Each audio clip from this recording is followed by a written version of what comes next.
Nagbalik sa Pilipinas ang aktor na si Tom Rodriguez matapos ang kontrobersyal na hiwalayan nila ni Carla Abellana. Sa Instagram, ibinahagi ng manager niyang si Popoy Caritativo ang litrato nila ng aktor na kuha sa isang restaurant sa Mandaluyong City.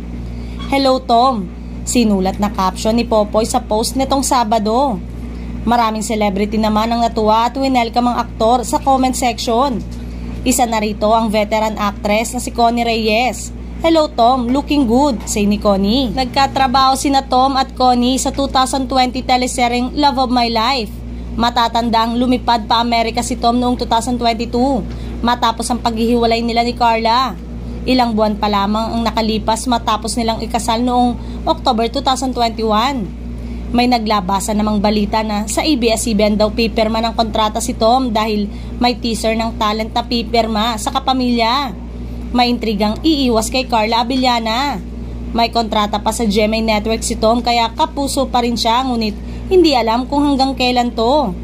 Wala pang balita kung anong project ang gagawin ni Tom sa GMA, pero dahil nagbalik na siya, ibig sabihin he is ready to work na. Samantalang muling pumirma naman ngayong araw si Carla Abellana ng kontrata sa GMA Network. Nanatiling loyal ang kapuso actress sa kanilang home network.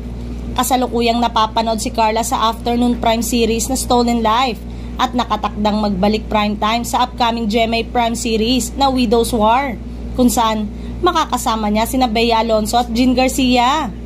Nagkaroon ng chika dati na baka lumipat si Carla sa DOS, ibig sabihin, hindi totoo yun.